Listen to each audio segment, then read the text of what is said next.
Hello students of class 2. Yesterday we started the lesson water around us and we saw how important water is for every living organism, isn't it? And we learned there are natural sources and man-made sources of water. Today let us continue with the lesson and see what is in store for us today in the lesson. So open your EVS books to water around us and let us start the lesson. Today's date is the 22nd.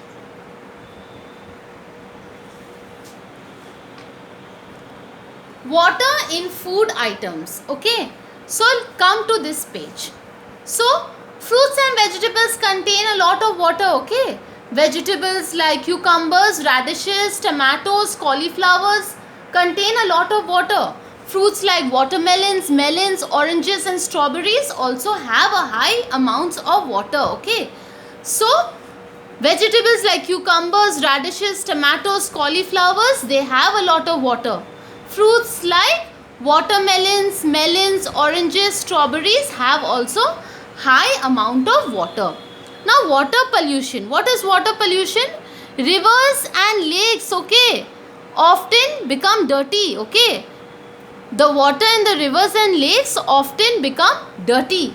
This is called water pollution, okay.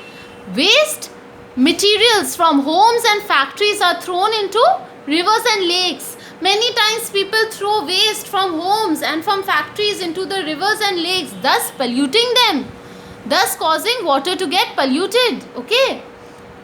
It kills the plants and the fish that live in the water. So the waste materials from the homes and factories thrown into the rivers and lakes, okay, this causes water to get polluted and it kills the plants and the fish that live in the water, okay, because the fish and the plants are in the dirty water and so it kills the plants and the fish that live in the water. Drinking or using polluted water at home is also bad for health, okay. Drinking or using polluted water at home is bad for our health. Alright, so now clean water for drinking. How to get clean water, okay.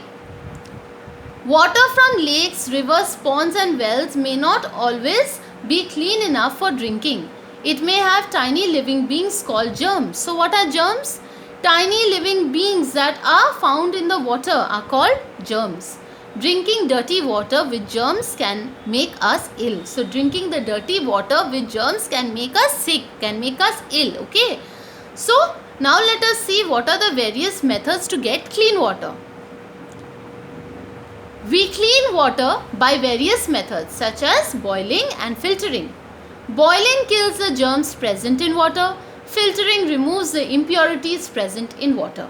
So boiling kills the germs that are present in the water. If we boil the water, the germs in the water die and the water turns clean. Filtering also removes the impurities that are present in the water and makes the water pure and clean. Okay, we should remember these things while handling water.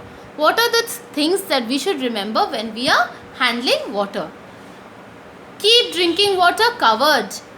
Do not store water in dirty containers. Do not use dirty hands while handling drinking water. Drinking water should be stored in a clean place.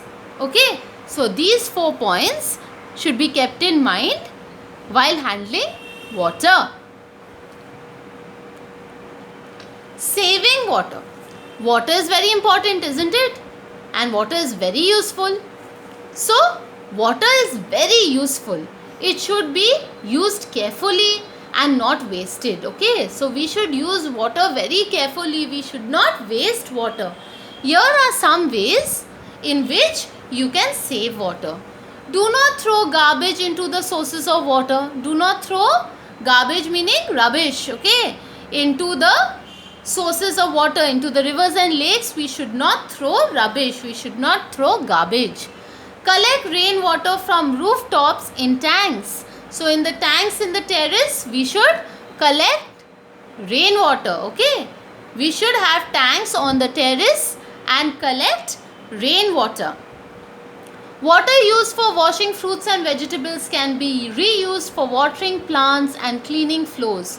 So, the water that is used for washing the fruits and vegetables, we can reuse that water for watering plants and cleaning floors. Do not leave the tap open while brushing your teeth or bathing. Okay. So, while you are brushing your teeth, do not leave the tap open. And while you are taking bath also, do not leave the tap open. Always save water. Okay. Use buckets of water instead of the hose for washing cars or watering plants. Okay. They are saying that do not, see, this boy is using a hose. Okay. They are saying not to use that. Use buckets of water instead of using the hose for washing cars or watering plants. Okay. So, to use buckets of water. Okay. Okay students, that's all for today. I hope the lesson is clear to you. Below the video my PPT is there. You can download it and read whatever I have taught you today. Okay. Please learn and read the lesson nicely. Okay. We will continue with this in the next class. Okay. The difficult word meanings and all I will give you. All of that we will do in the next class. How much I have taught you today, that you will learn for today. Okay students, thank you and God bless.